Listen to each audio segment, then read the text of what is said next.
Good morning and a warm welcome to the distinguished speaker, faculty members, scholars, and participants joining us for the 7-day faculty development program organized by the PG and Research Department of English, Faculty of Science and Humanities, SRM Institute of Science and Technology, Katangalatu. We are delighted to have you all as we embark on this virtual exploration of contemporary literary trends and devices.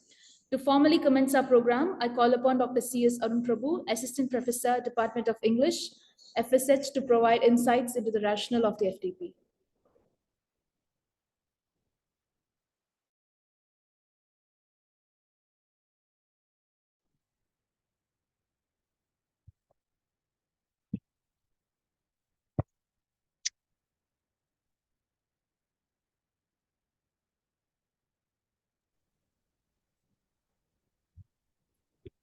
I would like to call upon Ms. Pragya Sharma, Research Scholar, Department of English, Faculty of Science and Humanities, to give the welcome address. Good morning, everyone. I welcome you all for the 7-day FDP on contemporary literary trends and devices, organized by PG and Research Department of English, Faculty of Science and Humanities, SRM Institute of Science and Technology. It's an absolute honor and pleasure to introduce the keynote speaker, Dr. Samuel Rufus, to the participants. Dr. Samuel Rufus is an Associate Professor of English in Madras Christian College, Chennai. He started his career as lecturer with the American College, Madurai, and later joined Madras Christian College, Chennai as assistant professor in the year 2003. Today, he will be focusing on the aesthetics of aging, new directions in literary gerontology. He has expertise in research areas like English language teaching, soft skills and communication skills, post-colonial studies, literary theory and criticism. His doctoral dissertation was on post-colonialism. He extends its academic support to the students to crack national eligibility and state eligibility test. He has also co-authored a book titled Net Set Go. I would like to extend a warm welcome on behalf of the English department to Associate Professor Dr. Samuel Rufus for accepting our invitation and joining us today. Thank you, sir. Thank you, ma'am, for your gracious welcome. Now, transitioning to our main session, I am honored to present our esteemed speaker for today, Dr. Samuel Rufus, Associate Professor, Madras Christian College, Chennai. His insights will enhance our comprehension of contemporary literary trends and techniques. Please join me in welcoming Dr. Samuel Rufus. Thank you, ma'am. Thank you so much. Just start the...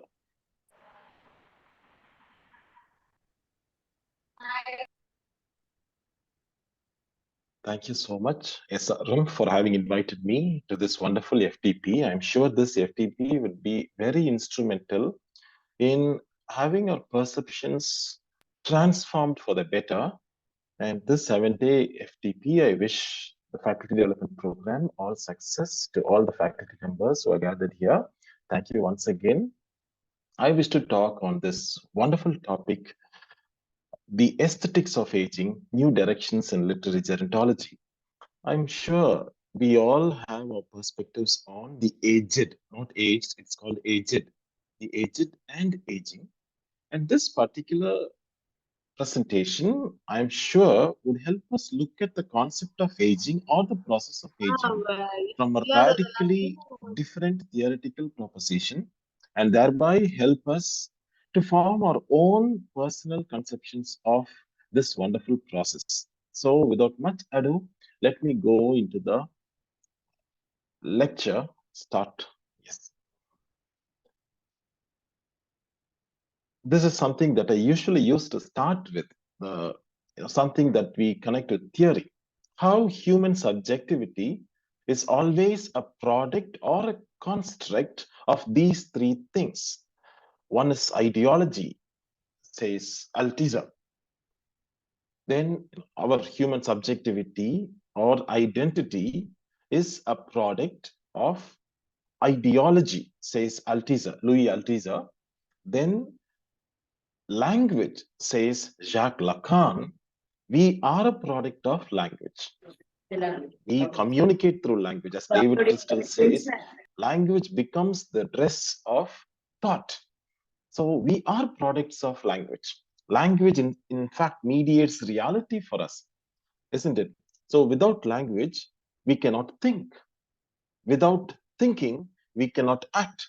So language conditions my identity, says Lacan.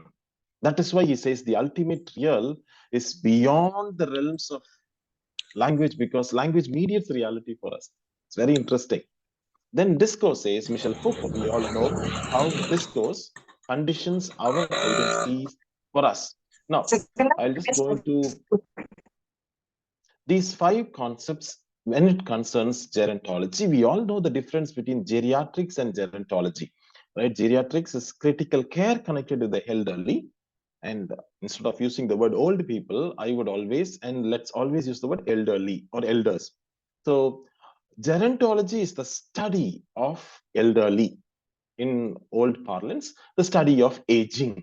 So there are 5 terms here I would like to quickly analyze in the short span of time. One is the word critical, that we all know, that we all apply, that we all use when it comes to theories. The word critical means a persistent questioning, an active questioning, a sustained interrogation.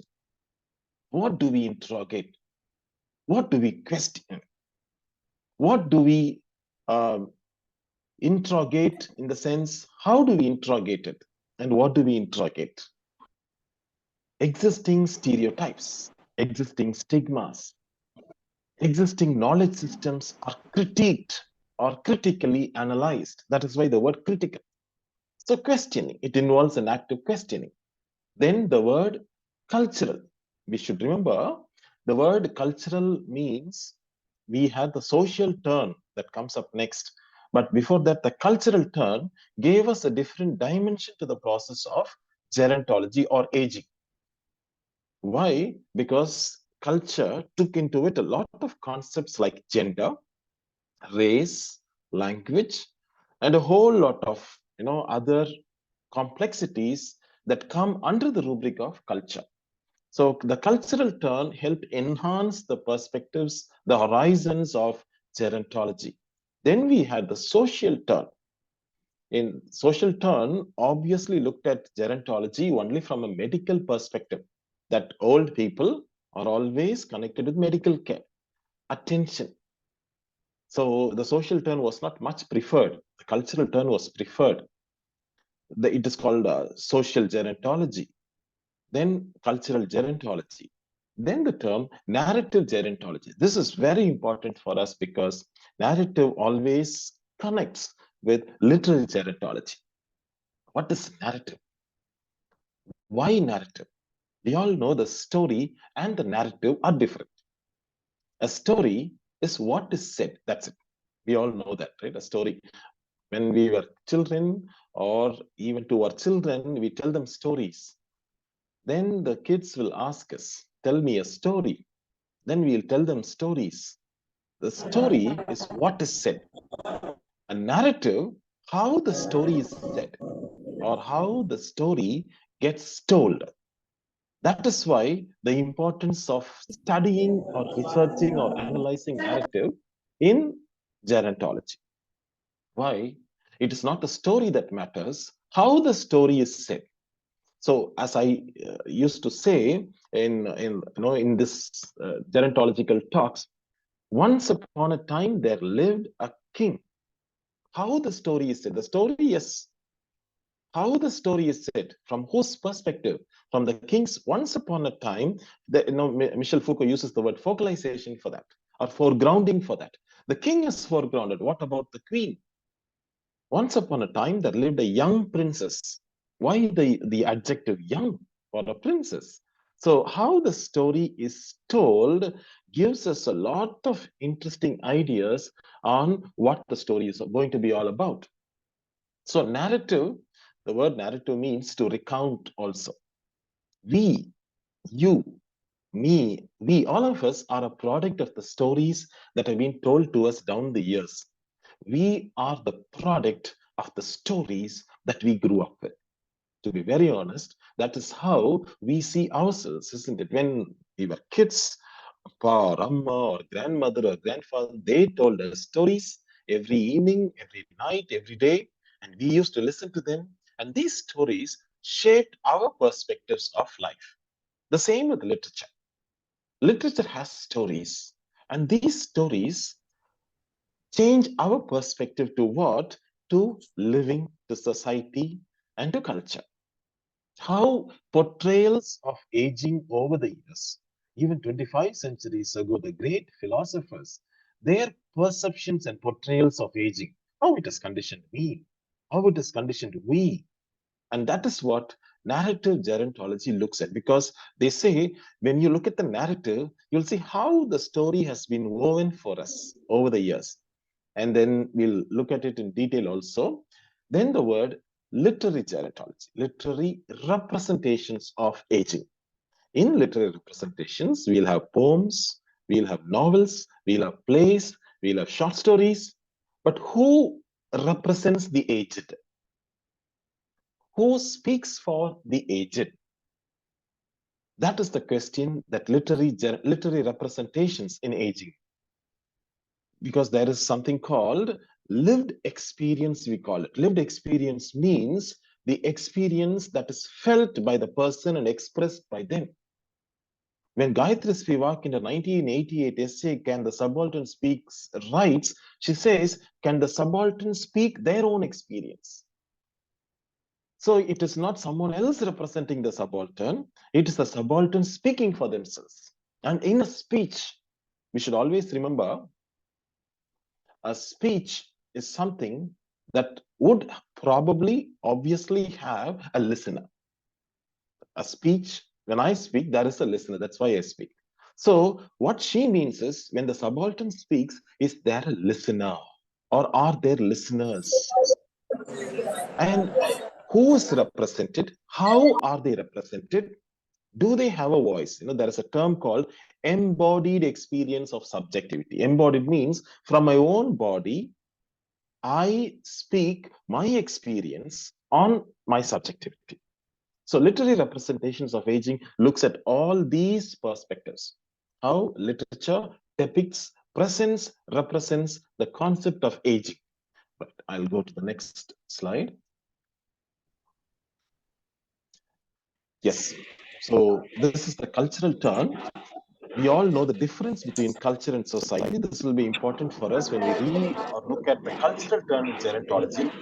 Culture is a system of beliefs and practices of a particular group of people, but society means it is the people themselves. So we should not, complicate these terms when it comes to the cultural turn in gerontology.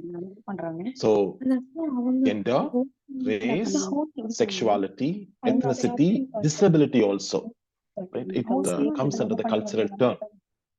I think if you can mute your Zoom, it will be nice. Yes.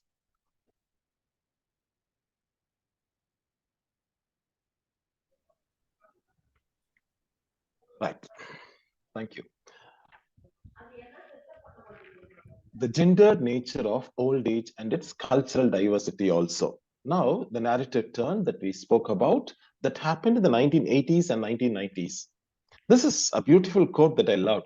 Life lived is inseparable from the life told.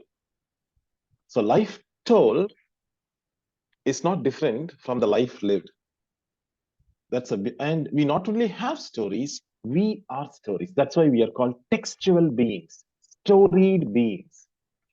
Storied beings in the sense, we not only listen to stories, but we are stories ourselves. That is the embodied experience of subjectivity or the felt experience or the lived experience when we feel that we are stories ourselves, storied beings, we call it.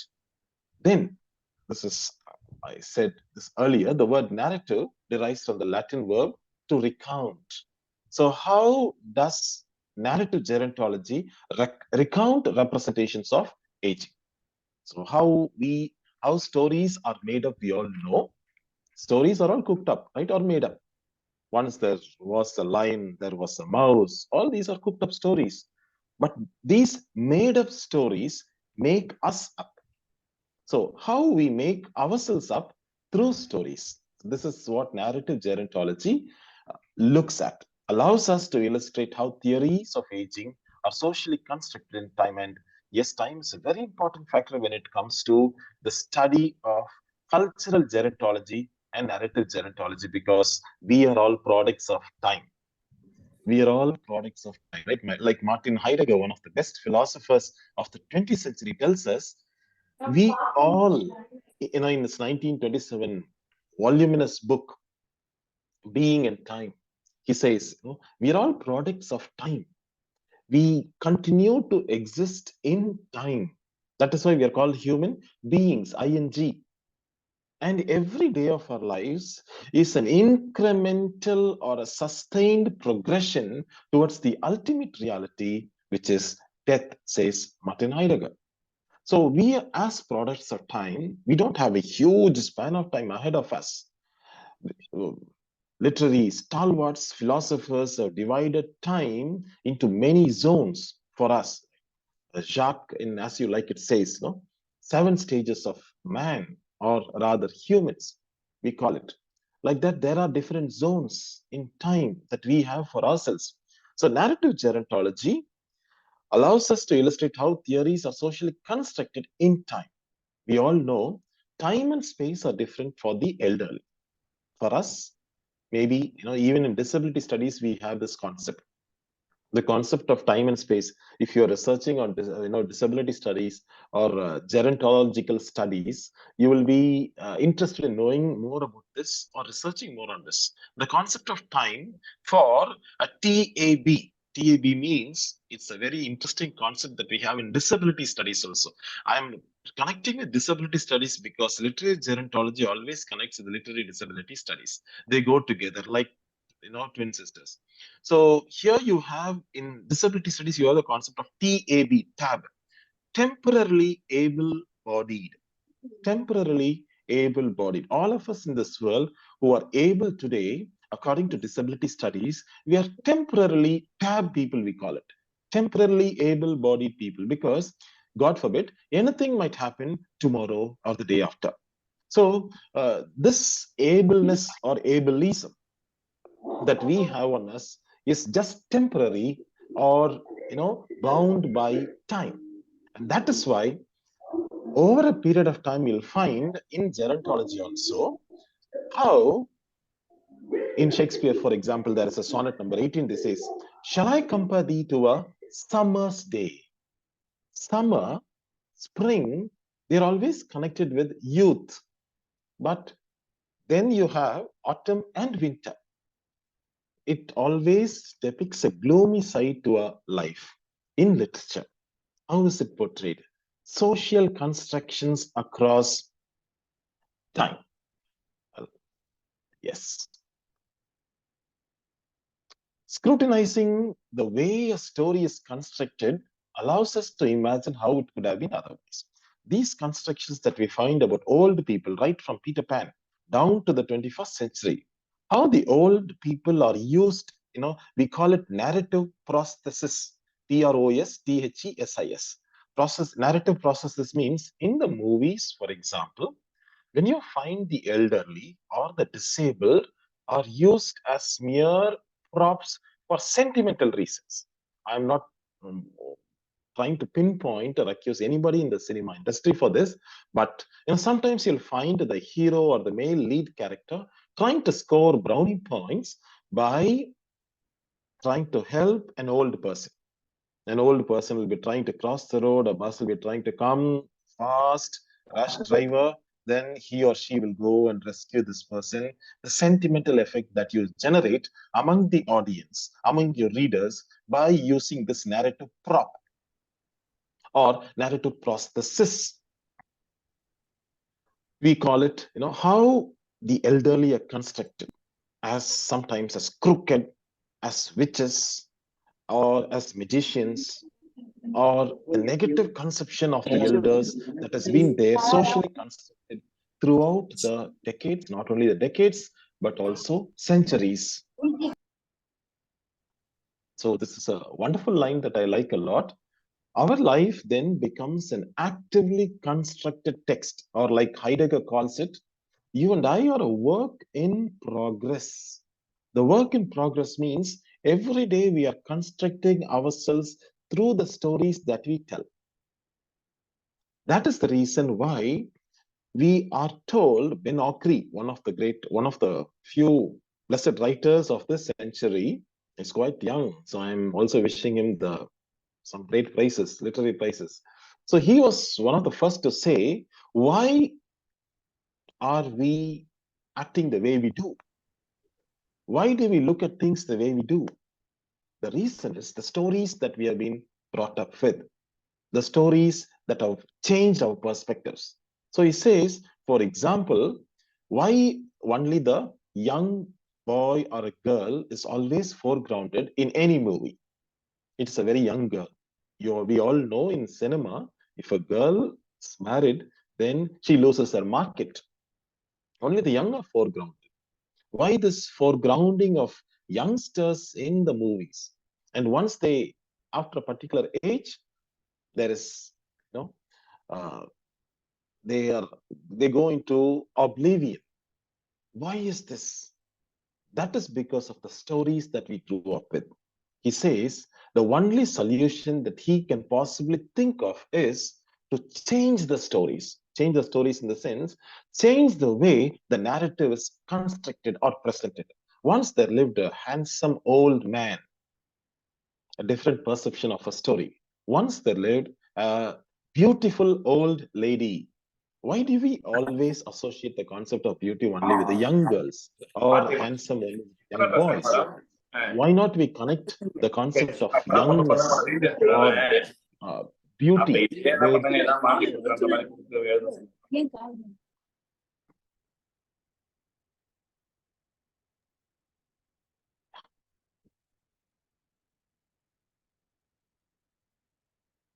why do we always connect the concept of beauty only with the young?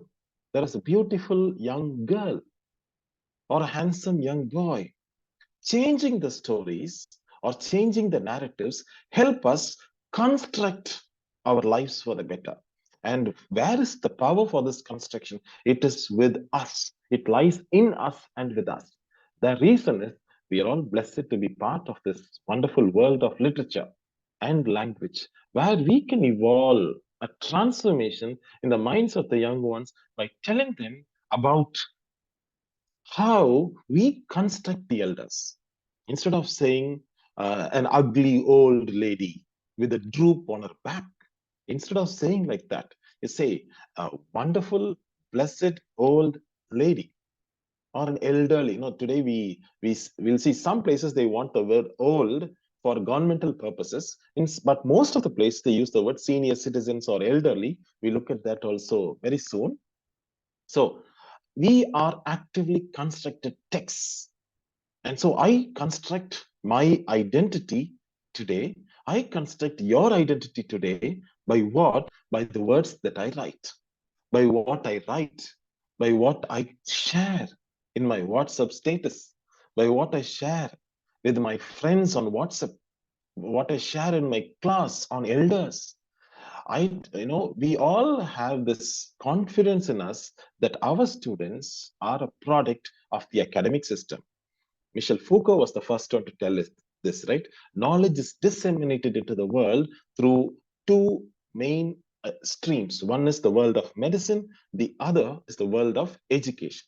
So through education, there is a dissemination of knowledge that happens in the world. And you and I, as teachers, we are responsible for inculcating this new aesthetic. That's why I have titled it as the word aesthetics of aging. Right? A new aesthetic is needed. Why? It is in our power to construct identities. Right. So this is a wonderful line I like from Sartre, Jean-Paul Sartre. The last quote there: one does not possess one's past as one possesses a thing. You can't possess it as you possess a tumbler or something like this. You can only bring it back from memory, says Sartre. So, go to the next slide. This is the new aesthetic that literary gerontology wants to inculcate or to present. why new aesthetic? The new aesthetic because the older form of the aesthetic has always been radically biased against or privileged against the elderly. That is why we need a new aesthetic. When the new learning happened in England in the 15th century, we find there was a radical change in the perspectives on education. You find a lot of texts on education that came up in the 15th century. They titled the new learning. Why new learning? Because the rote learning that was in England till the 14th or the early 15th centuries was based on a fragmented or a distorted perspective of education. But when the humanists, not the educationists, the humanists went to other parts of the world, like Greece, Padua, Bologna, all these places they went, researched, and came back with a learning. They called it the new learning. Like that, a new aesthetic is needed because it will question the existing stereotypes or silences that prevail in the representations of aging and the aged. That is why this new aesthetic. Then ageism is a wonderful word coined in 1969. It is like sexism or racism. We all know the word sexism. Sexism means discrimination in the sexes. So racism, discrimination when it comes to the concept of race, color. Chromatism, we call it. No, in trauma studies, we use the word chromatism, color-based trauma, traumatic trauma, like that. Ageism, the second bulleted point there, it was coined in 1969 by Robert Neil Butler to describe discrimination against seniors, and it is patterned on, like adolescents, we have the term midolescents, no? The same way. Ageism, sexism, racism, stereotyping, or discrimination against. If you can mute your Zoom, thank you. I think, yeah. Discrimination against individuals on the basis of their age. How many negative terms we use against the aged today in society? How many positive terms we use for the aged in society? Are there good examples that we find on aging in society today? The immediate word that comes to our mind, negative terms, those of you know Tamil, let me use some words like perisu, kelam, kelvi. So a whole lot of pejorative labels. Pejorative means what? Negative labels that we use. Ageism, we call it. Ageism means ageistic attitudes prevalent in society that demean the elderly. How many homes we find unsafe for the elderly in society? Because in the Woodrose, you'll find it's a short story where you find the old woman who was once the pride of her only son. Now she's relegated to the balcony of the house. So she sits in the balcony of the house, nothing to do. She's not involved in the decision making. She's not consulted in anything. The same boy who was once the pride and the joy and the cream of her life, now doesn't even bother to look at her or say hi to her when he goes to his office. He's just concerned about his own little family that he obliviously forgets his precious mother, who is sitting now in the balcony right from the morning till the evening. She'll sit in the balcony. No other work to do, then she'll come back. Ageistic attitudes prevalent in societies across the world. So this is the concept of old. How old is old? When you ask a 5-year-old boy, the boy will say, 10-year-old is very old. When you ask a 10-year-old, she will say, a 15-year-old Anna is very old. He's very old. He's 15 years old. You ask a 15-year-old or a 17-year-old college student, they will say, that Akka has completed PG. She's old. So the concept of old is highly relative, because theory tells us, no, everything is relative. In postmodernism, there are no absolutes. How old is old? That's why we say we don't use the word the first or the best. In theory, we don't use the word first. No, the Aborigines were the first settlers. We can't say that. The Aborigines were the first. We use the word the earliest known people to inhabit a particular place. So how old is old?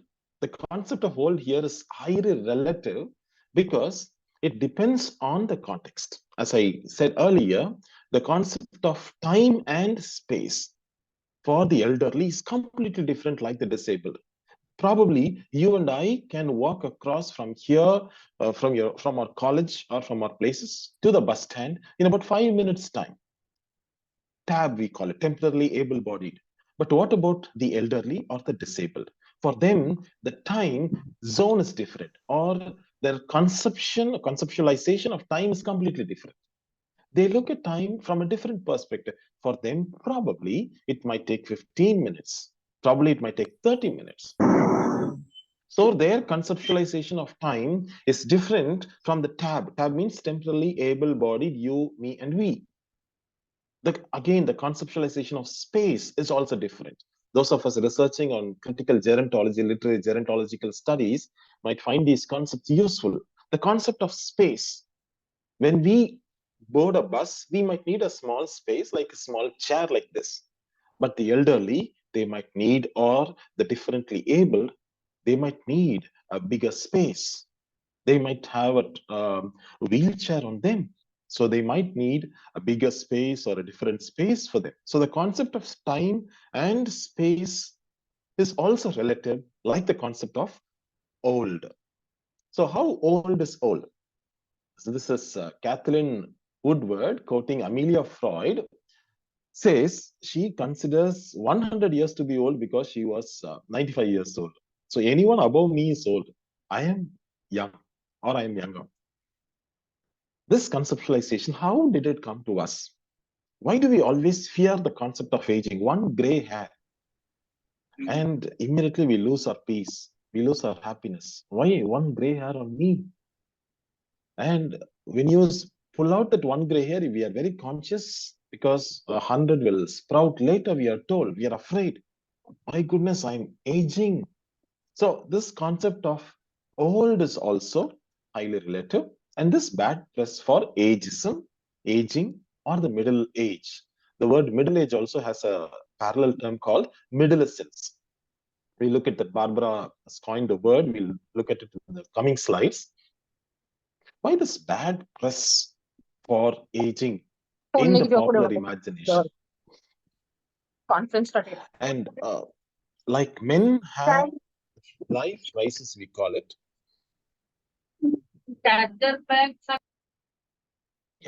men have the midlife crisis, we call it. Women have the menopause. In the popular imagination, that's of that is a pause of life, midlife crisis. There is also a humorous saying that says, when is midlife? When age shows around your middle, like people will have a paunch on them or a tummy on them, that is in midlife, they'll say. Nothing good seems to happen in the middle years. That is the popular imagination. Whatever you want to do, you do it early in life, they used to say. As nothing good happens in the middle years. So it is used as a derogatory term, an insulting term, or a pejorative label also. So that's why you have the word, the deputy governor of the Bank of England said, the economy is menopausal. How dare? The economy, he says, is menopausal. Nothing good has happened. So this bad press for aging in the popular imagination, this is the word, midlife crisis, coined by Elliot Jaques, the famous Canadian psychoanalyst.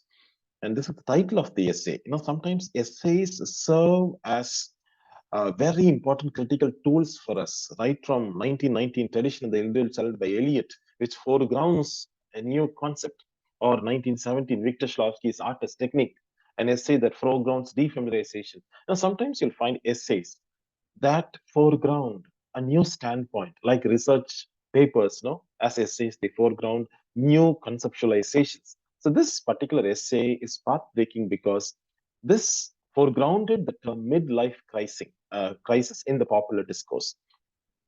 Death and the midlife crisis. This is the title of the essay by this Canadian psychoanalyst. And yes, this is a book by Kathleen Woodward. who has been researching on gerontology. Most of you are doing your research on gerontology. Even others who are interested in knowing more about literary gerontology would be familiar with Kathleen Woodward. This she takes from 1929, 1930, that famous text that Sigmund Freud wrote, Aging, a Civilization and its Discontents. Civilization and its discontents. He says, civilization gives me discontent in life. Right? He was the one who popularized the word discontent. No? Human beings are born free, but civilization shapes them, conditions them, confines them to such an extent that they are discontent with life. The same with the aging, she says. That's why she takes the title of her essay book from Sigmund Freud's topic. Civilization and here aging. The more you age, the more discontented you are. I remember Sylvia Plath's poem, Mirror. You all must have, most of us would have read that wonderful poem. If you're not read it, please read it. There is a mirror in her boudoir. Boudoir means a woman's living room, a woman's private room, right? There is a mirror in the boudoir in her private room. And what she does is every morning, right, as from the time that she was a young girl, she looks at the mirror. She's such a beautiful young girl now, beautiful young girl. She looks at herself. She's so happy with herself. Wow, my hair, long hair, my eyes, she's so happy with herself. Then as she grows old, the mirror reflects her faithfully. But as she grows old and old and old, now she finds the mirror distasteful. She's not happy with what she sees in the mirror. You know what? In the last 3 lines, she says, it was like an old sea monster rising. An old sea monster rising. Earlier, her conception was happy of herself. This is what we call embodied experience. Embodied means experience from my perspective, my own individual perspective. How happy I am with my body. How happy am I with my skin, comfortable in my skin. Franz Fanon, Black Skin, White Mask, 1952. How comfortable am I in my skin? How comfortable am I with all gray hair on me? How comfortable am I being called Keravan or Keravi in a particular phase of my life? When they call, we used to say humorously, the moment they call you uncle, that is the time your age is fixed as you've grown. Till the time you're called Anna or Akka, no problem. Even sometimes some people take offense when they are called uncle or auntie. Auntie, you call me auntie, I'm not auntie. Call me Akka or sister, that will do. Sometimes as you grow older, they prefer to be called by their names also. Excuse me. They don't want to be called even as brother or sister, just my name. It makes me feel younger, they say. So this is a particular work where she explores these conceptualizations on aging and how it makes us discontented or dissatisfied with us as we grow old. This is this ambivalence. Ambivalence means we know, double-sided. Why this ambivalence towards the conceptualization of aging in society? Books are the culprits in a way. Periodicals, magazines, journals that exemplify youth. In how many cover pages in magazines, India Today or Ananda Vigadan or Outlook, do you find the elderly are represented as beautiful? Most of these magazines, you will find only the young girls especially are foregrounded. How many television channels are there for the elderly in society today? I just want you to think about it for a minute. How many television channels exclusively focusing on elders and elderly related problems, senior citizens, or the concept of aging? We have Pogo, Cartoon Network, this Chutti TV, all these channels focusing on the youngsters. Well and good. But how many channels are there in society that speak for or represent the embodied experience of the aged in society? Not only TV channels, Books, we have a variety of books. When we were young, we had Chanda Mama, Balamitra, Tinkle, Tintin, everything concerns only with the youngsters. Their market was called the young adult market. So periodicals also. Today we have an opposite term called the gray market. This book is, gray areas. Gray areas means, graying, the art of graying. So we have a gray market today. We'll discuss this towards the end. Like the young adult market, today there is a growing gray market also. But the question is, how many programs focus on the aged? How many programs in television that focus on the aged?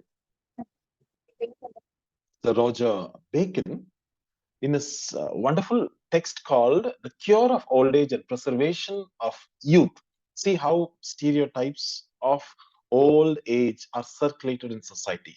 Because literature is a very viable medium for circulation. Like Michel Foucault says, education and medicine, they communicate knowledge to us. So this knowledge, by a very famous writer philosopher, The Cure of Old Age and Preservation of Youth, talks about old age as a disease. And that is one reason, like how a person is afraid of a disease. People are afraid of old age only because of the knowledge that circulates in society concerning the elderly. And he is one of the writers who was popular in the, before the Middle Ages, who wrote about the elderly in such a way, looked upon age as a disease. So he is called the father of geriatrics. Geriatrics, as we discussed earlier, is critical care concerning the elderly. Care of the elderly, we can call it. So he was born in Vienna. Vienna is important for us when it comes to studies of old age, studies on old age also. The reason is because it was a very important center for old age. He went to New York, and then this was a life-changing moment when he heard an old woman tell the professor, he was accompanying the professor was asking this old lady, what's your problem? Then she reeled out a whole lot of problems that beset her. You know what he finally said? Your disease is nothing but your age. This is what he said. Your disease is nothing but your age. Your age is your disease. You're old. Old age is a disease. So immediately, this youngster, Nasher, who's come all the way from Vienna here to study medicine, asked his professor, so what do you think, sir, can be done about it? Then his professor said, nothing. So that's why I highlighted it in red. What can be done about it? Now, as researchers also, we do this, right? Anything that prevails in society, what can be done about it? 2006, when a young girl wrote a very critical, stinking essay on how only white princes are there in Disney, right from the 1930s, 40s, when we had a Peter Pan, Disney movies, you had representations only, white as princesses. She was thinking, what can be done about it? What can be done about it? Any good research, any good transformation in society comes up with this wonderful question that Nasher asked himself. What can be done about it? The doctor said nothing. The world said nothing. But he thought about it, and then he came up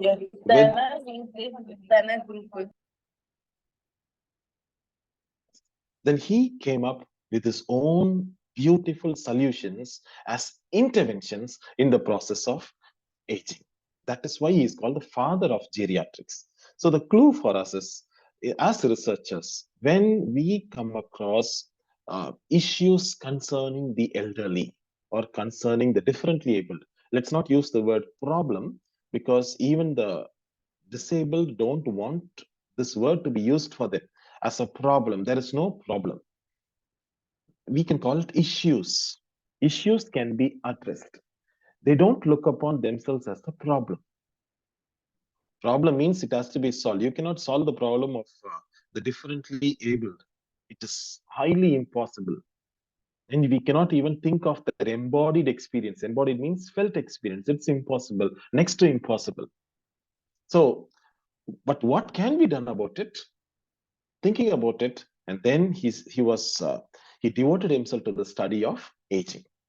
So he went back to Vienna research center, the fulcrum of studies on old age. And this is a very interesting observation that I found so appealing. He found that the elderly people there were living happy lives for a long life. Like in Ikigai, you have no Francis Miralles telling us about how people live 100 or 125 years in Japan. Like that, he went to Vienna and he studied why people live long, why people who are elderly living happy lives, so happy. Why is that? Then he found out the reason. He asked doctors there. Then they said a beautiful answer. It is because we treat our old patients in the same way as pediatricians treat children. So I repeat, it is because we treat our old patients in the same way as pediatricians treat children, with love, care, affection, and that neededness factor. When something happens to a child, when the child is crossing the road, or every minute you'll be conscious of the child. The care and the love given to the child, the same love that a pediatrician gives, the same love we give, devote to the elderly says. That's the one reason why the elderly there live happy lives. In our families, for example, how are the elderly? How happy are they? Do they have agency? I'll be giving those 5 points as a summing up in the last 2 minutes. Do they have agency for themselves? Agency means the ability to act autonomously, the ability to act independently for themselves. Can they take decisions on their own? The same little boy who once was always in admiration of his appa or papa now says, Appa, you shut up. You don't know anything. Just sit there. We will take care of it. The appa will never want to give back another word in the situation, because the word that has come out is, you don't know anything. The same father or the same mother who taught him the alphabet, the same mother who taught her all the nuances of mathematics or stories, all those nuances, those values of life. Now she's branded, you don't know anything. Just shut up. So the care, the love, this is what agency is all about. Can they make decisions for themselves? Can they act independently on their own? Do what they want to do? Or are they controlled? The word control means only when they are objects, they can be controlled, right? When only an object can be controlled, taken wherever the object can, and the object is named whatever we want to name it, right? For example, if this is an object, I can control this object the way I want it to. It doesn't have agency. It has to act the way I act upon it. So, do the old people have agency? That is a question that we take away from this lecture. Simone de Beauvoir did a lot of research. She's written a voluminous book on the concept of ageism, aging, and the aged. So she says, in primitive societies, we find wonderful solutions, practical solutions. In other words, jnana or jnanam or wisdom, we find in the primitives. That's why she says, let's turn to primitive societies for viable alternative solutions that can define new aesthetics, she says. This is quite interesting because she studied a lot of primitive societies, and then she came out with some wonderful observations. In Eskimo legend, anyone who conspires to get rid of an old man meets the terrible punishment. So they didn't do that. They revered the old people because it was part of the legend. Then in some other tales among the Eskimos, old people are powerful discoverers, healers. So when you go to the old people, they have the power to heal you. They are portrayed or represented as healers, discoverers, or magicians. Then primitive nations represent the gods. Even gods are represented as their old people, ancient men, full of vigor, vitality, and wisdom. The more you age, the more you are venerated in life. In some societies, it happens. So even in our societies, we do that, right? Veneration of the elderly at some points in lives. Their chants, the chants means the chants of the elderly and their incantations are capable of even bringing rain and shine, cure and future. So their chant or their spell is enough. So this is representations among private societies that she says are a viable alternative or a model for this new aesthetic. Grandchildren are taught the art of warfare, cultivating the land, medicinal values by whom? By the grandparents. Sometimes even the parents won't be knowing all these kashayams, these sacred rituals that they do know. Even parents won't know. Sometimes you'll have to go to the grandparents because they are called storehouses of wisdom, of tradition. Old people acquire high and privileged status because of their memories. And to call someone old is to honor them in primitive societies. To call someone old is to honor them. So this is from Shakespeare's sonnet number 18, such representations that we find in society, from literature, because literature conditions us, stories condition us, the stories we are told. Forgetting the fact that we are stories, we look at these stories that privilege young life or young adult life over autumn and winter. So that's why these representations have a great impact on us, and that is why the need to change these representations in society. How much of celebration of elderly do we have in our literary texts? First, we find there is a lot of sexism in the literature that we study, isn't it? I've asked my students also this question. In a conference also I asked this question. How many poems written by women for men do you find prescribed for us? Almost 90-95% of the poems prescribed for us are written by the men for the women. Eat a prothalamin or epithalamin or two is coy mistress or valediction forbidding, mourning, valediction forbidding, weeping. Almost all the poems are written by the man for the woman. How many poems are written by the woman for the man? Highly sexist there. And how many poems that celebrate or venerate the elderly are presented in literature? This takes us to the social aspect of gerontology. How much of the elderly are represented in our literatures? We have literature for our students. We also do our research in literature. Maybe we can take it up as a subject for research. How much of the elderly are prescribed in study in educational institutions, and how much of the prescription is positive, how much is pejorative or negative? So this will tell us the bias that we have in our representations of the elderly that condition our perspectives to the elderly. This is The Art of Growing Old is a text by Powys. He's talking about old age as a privilege. See the conceptualization of aging by Powys. Old age is a privilege, a luxury, says Powys, John Cooper Powys. The old person has a right to inactivity.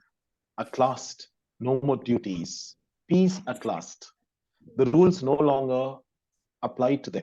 All these years, I've been working up until my retirement. If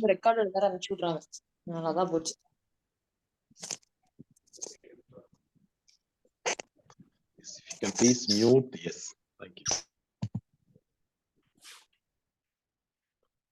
So all these years, I've been working, taking care of my family, my children, my parents, everything. Now I have become old. That is why the concept of senior citizen differs from place to place, nation to nation. Some places, the concept of senior, after 55, they become senior citizens. For IRCTC and for railway bookings, we have senior citizens, a particular slot. In governmental agencies, in governmental perspectives, it differs from state to state. In Tamil Nadu, for example, the retirement age was raised from 58 to 60. In central governments, some of the central universities, you have 65 as the retirement age. In some places like Kerala, it was 55. Now I think it has been raised to 56. So the concept of senior again, I have been working for so many years, 30 years or 35 years. Now I wish to be inactive. It is a period of pausing from all the activities that I've been doing. All these years I've been working. All these years I've been gaining a lot of money, saving a lot of money. Whatever I had to do, I did. Now I wish to relax. That is why the word peace at last. The rules no longer apply to me. Don't expect me to work in my old age. Now is the period where I can relax, be for myself. That is, self esteem or autonomy for myself, agency for myself. The concept of agency is very important in theory, in feminism, in disability studies, especially if you are working on disability studies, you'll find they don't wish to have any pejorative labels on the embodied experience. Don't call me Pavam. Don't call me Achicho. The other day, one of my senior professors, he was just in his late 50s.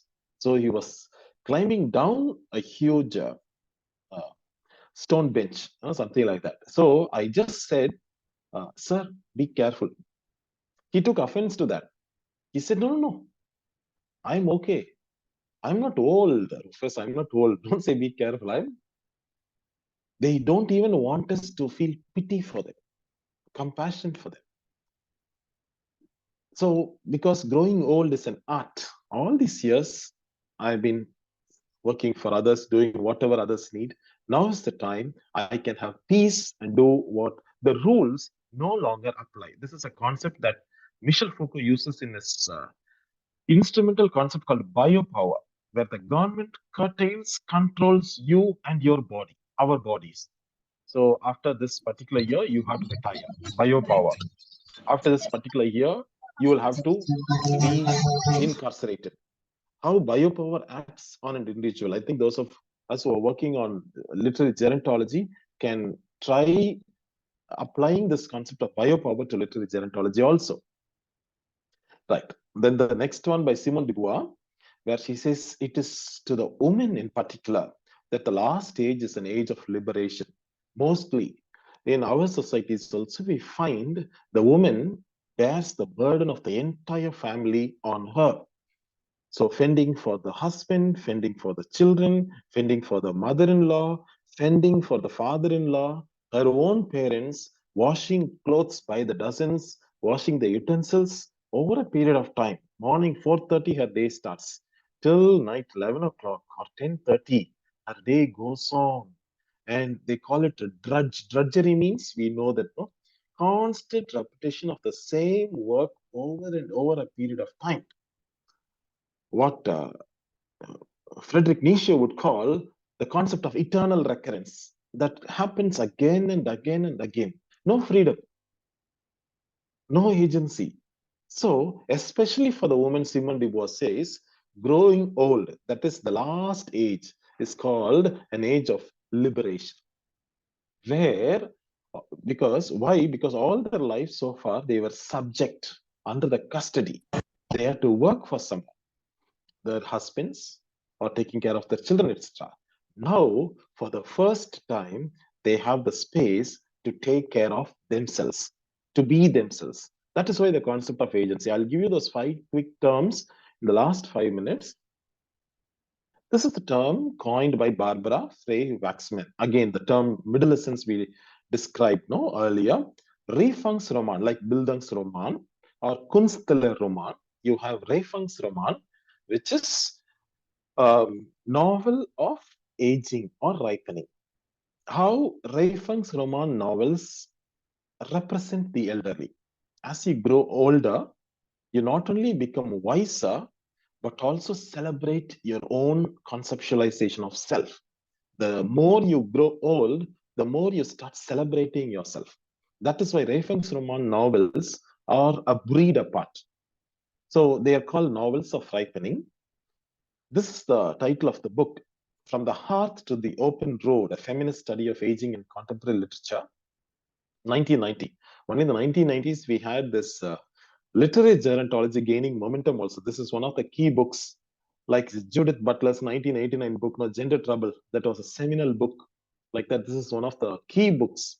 Like 1996, you have Business at the Speed of Thought by Bill Gates, that changed our perception and perspectives on technology. The 1990s are a very radical time when you had all these transitions happening. This is one such seminal text that gave us the concept of Roman, and Barbara also coined the term midolescence, like adolescence, the term midolescence, and midolescence, like midlife crisis, has its own bad press also.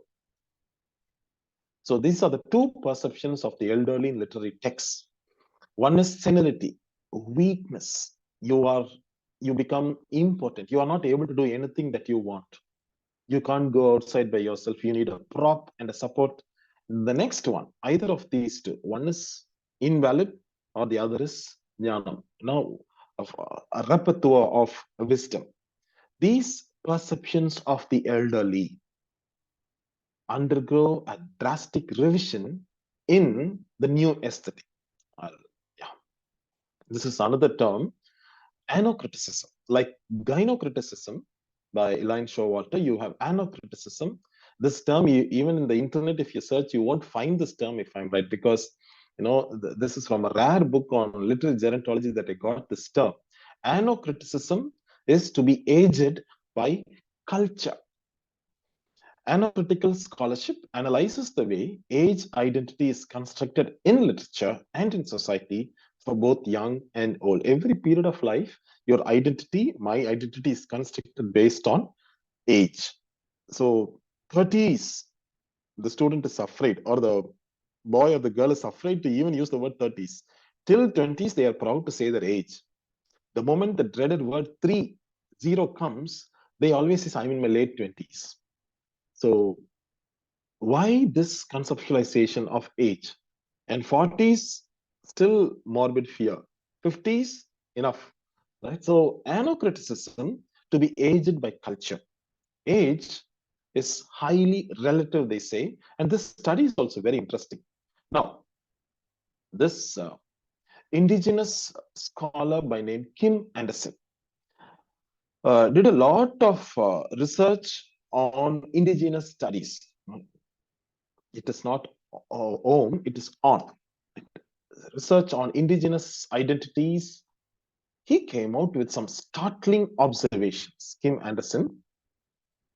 So 3 types of elders they found out, right? Based on the research, 3 types of elders. One is called community elder, then ceremonial elders, then earth elders, where in indigenous societies and indigenous identities. This is very important for us because this new aesthetic that Simone de Beauvoir talks about could become a viability or a possibility when we go back to the roots, when we think about how our elders or ancient people, civilization, they had their perspectives on the elderly. So he did a lot of research on indigenous identities and then came out with 3 concepts. Community elders, those who instill the value of community in their children, in the younger generation. And even teachers, only after a person becomes 40 years, they are eligible to teach, it seems. Before that, they are not fit for teaching because they have only knowledge. They don't have wisdom. So accumulated knowledge is not the criteria for a teacher, they say. So over a period of time, they will have to engage in the community. Then after a particular point of time, maybe after 40 or 45, they become fit to teach.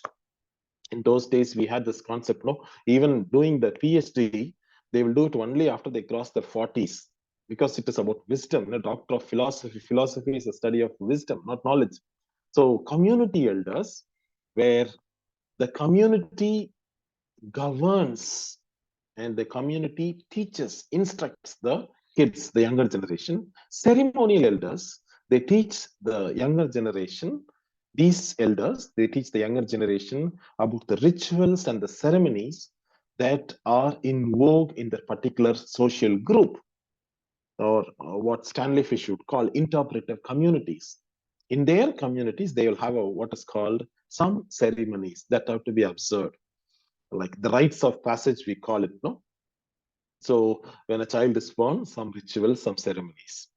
So after the child attains a particular age, some ritual ceremonies. So till the end of life, these ceremonial elders, they inculcate these values to the younger generation. Even a year ago, when there was a flight accident in the Amazonian forest, 4 children from the Amazonian tribe, they were able to survive for more than a month.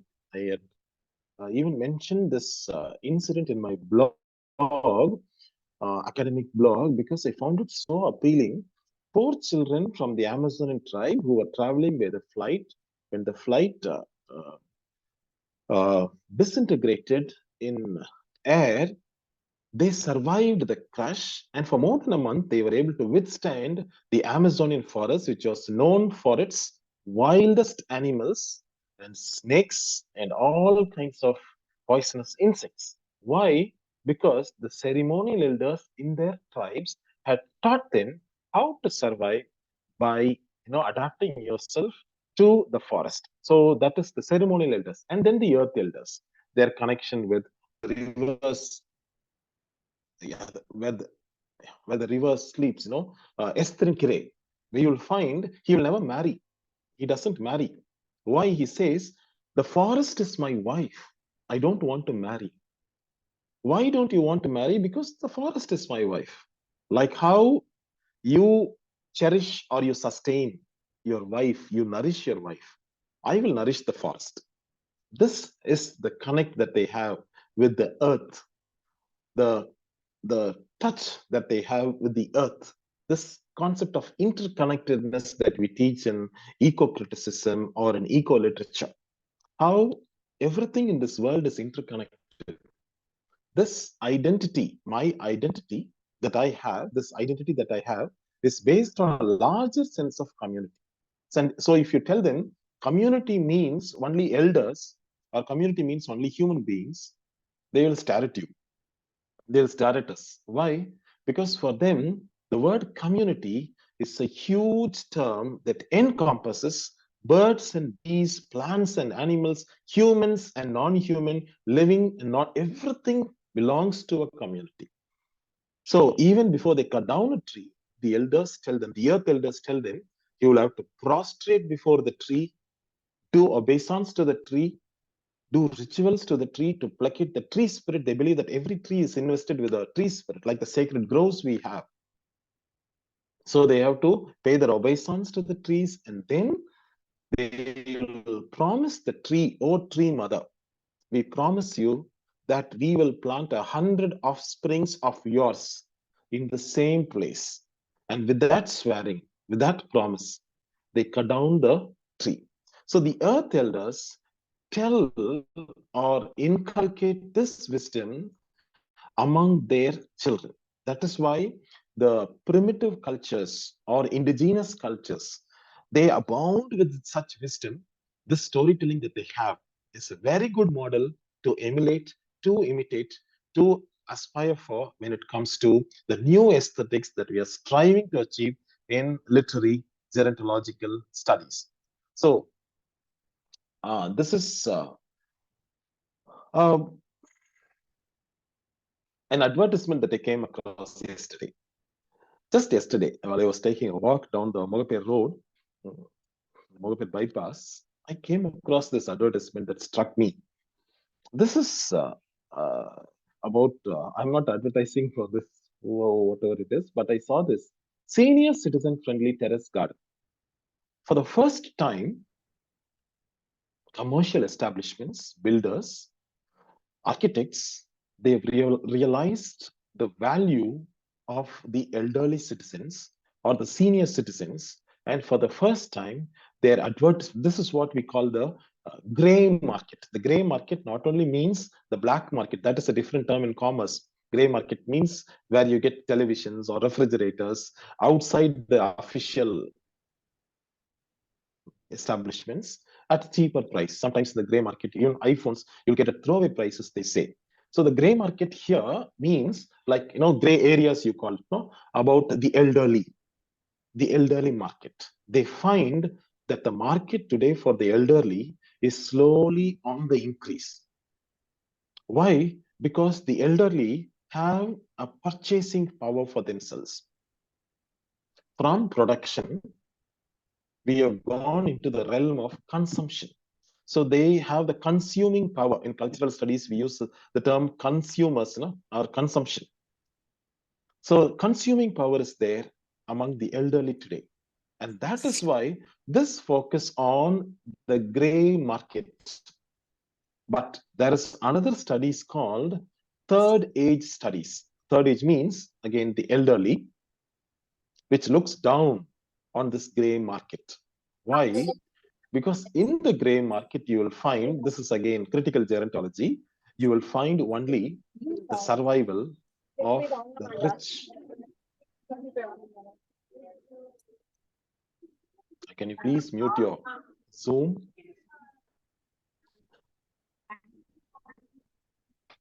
Yes. So only the rich get this privilege, not the poor among the elderly. Only the so-called elegant class who can afford such luxuries. We have three terms, necessity, comfort, and luxury. Only the privileged few elders who can have access to this power of consumption have access to such features, says critical gerontology. So senior citizen friendly for which type of seniors? Does it include all sections of seniors and all strata of society? Or is this concept of the gray market only focused on the privileged alone? This is for the critical gerontological viewpoints that we can have something to ponder about as a takeaway. So before going to this, I'll just give you the 5 points for today as a takeaway. The first, I'll give you those terms as A, B, C, D, and E, so that we can have these terms in mind.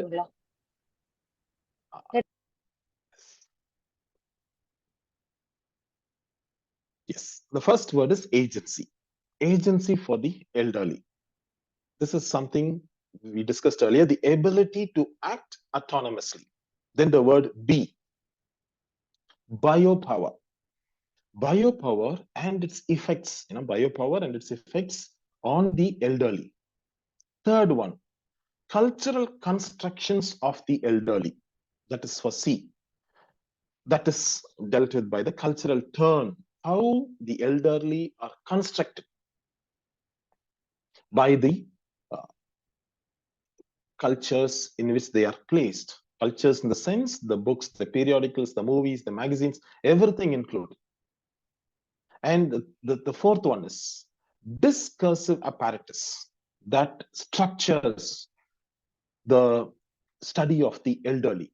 It goes to Foucault again, the Foucauldian notion. And the last one is embodied experience of the elderly. We discussed this term earlier, embodied means from an individual's perspective, not the identities. Please remember, the identities don't determine my individuality. Individuality is separate from identity. Identity is conditioned by the ideologies, especially, the word ideology used by Althusser, and dominant ideology used by Raymond Williams, right? Dominant ideologies condition our identity. Now, probably you and I are teachers because of the dominant ideology that tells you are a professor, you are a teacher. Right? So ideologies are different, identities are different, as much ideologies, identities, but individuality, how the individual sees herself outside all these identities.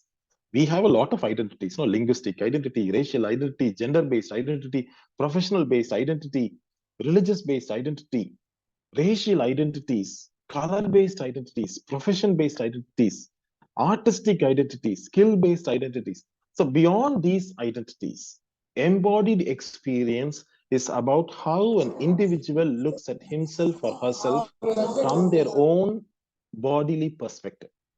And that is why there is hope in the study, in the care for the elderly. I would like to end with this wonderful line by Rabbi Ben Ezra.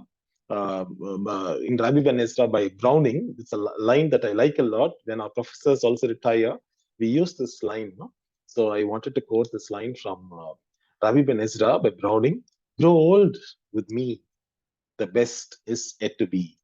The best in literary gerontology, the best in critical gerontology, the best in cultural gerontology, the best in social gerontology, the best in literary gerontology is yet to be. Thank you so much.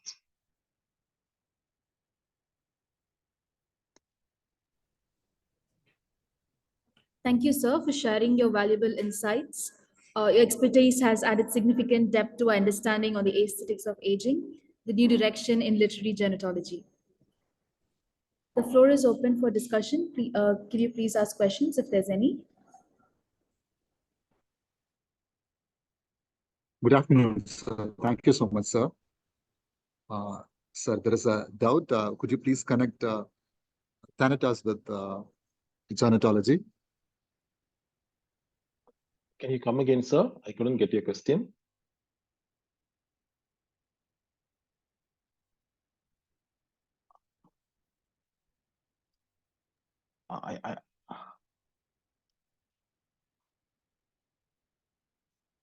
Sir, am I audible?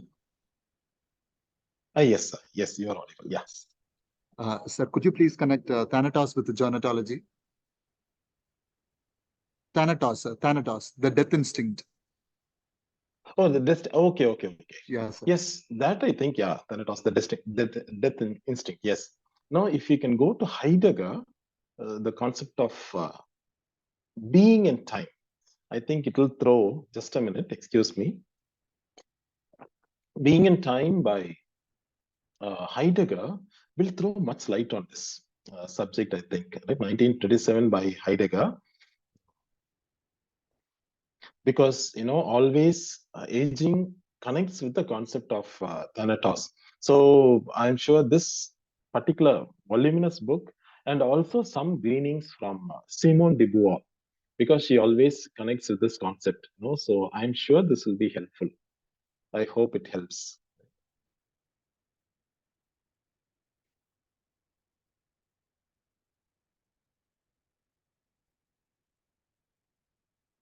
And if you want more books on literary gerontology, I can pass it on to, there are at least some 15 to 20 books on the subject.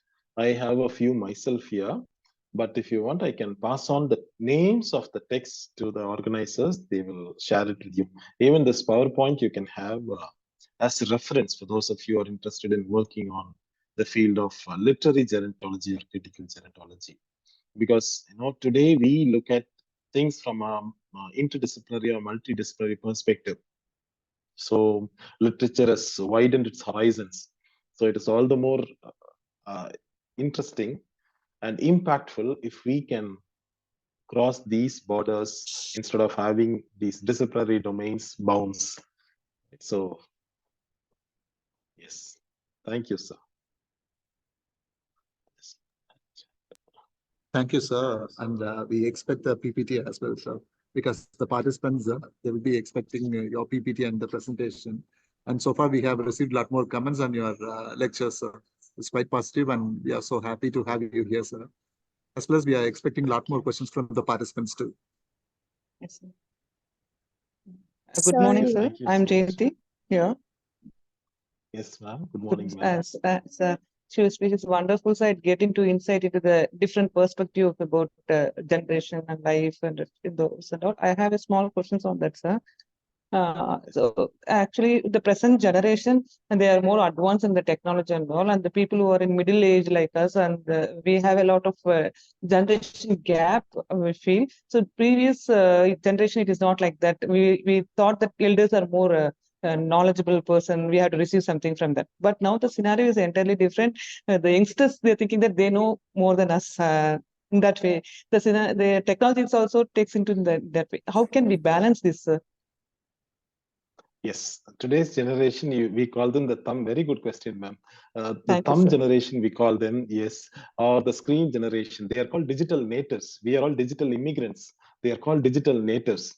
Balancing this requires a lot more commitment from our side, because we can't blame the kids today. Pavam. If we had been kids today, we would also have done the same thing. Non-stop attention from all these social media and devices. But what we can possibly do is inculcate these values among them by having them visit our elders, talking to them, and having, I would suggest, I have met with some success in this, a digital detox, we call it, like from 6 in the evening till 6 in the morning. You don't touch your mobile phone, I will give you 500 rupees or 100 rupees or 50 rupees. You don't touch your mobile phone. So daily we give them a bribe. Why? If you don't touch your mobile phone. So I'll give you 10 rupees. I'm not saying 500, sometimes we can't afford that, but still, or 200 rupees or 50 rupees. These ways, I think we can slowly make them realize or aware of the value of connecting with the elders and slowly detoxing them also.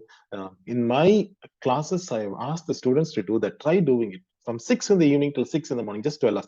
Even among the 12 hours, 8 hours goes to sleep. So only 4 hours the kids have. So in this for us, sitting with them, talking with them, especially with grandparents or parents, making them ask questions to the grandparents, making them interact.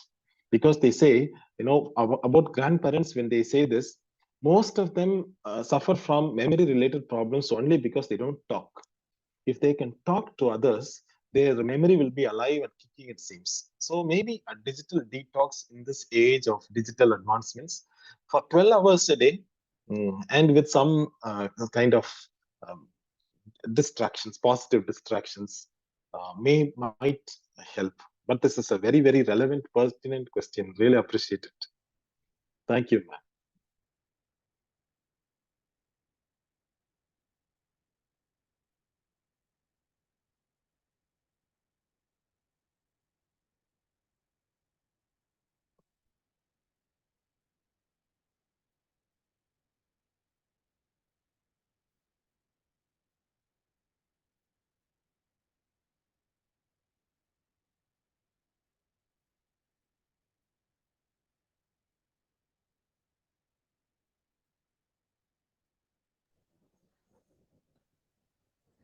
Is there any other questions to be asked? Participants?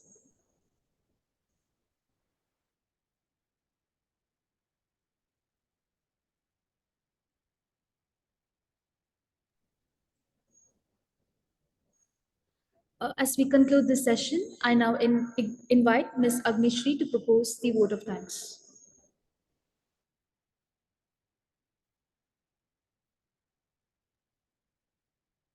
Good morning to everyone.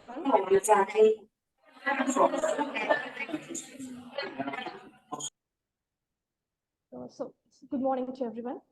We would like to extend our gratitude and thanks to Dr. Samuel Rufus on behalf of Department of English, Faculty of Science and Humanities, SRM Institute of Science and Technology, Kattangulattur, for the enlightening lecture.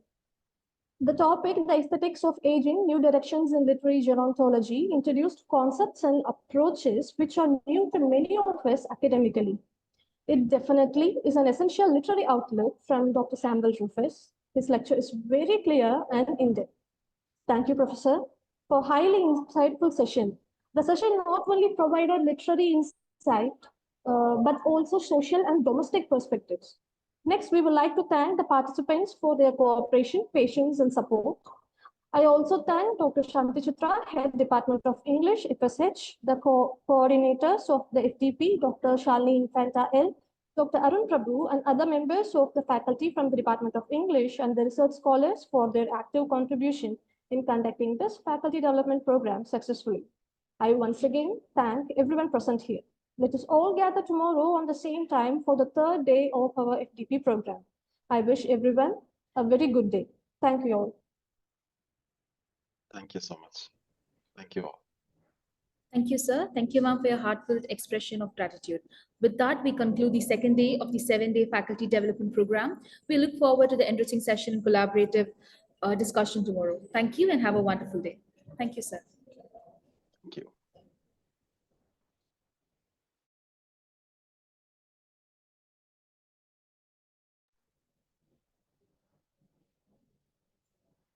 Participants, you're requested to fill the feedback form, which is sent to the chat box. Thank you.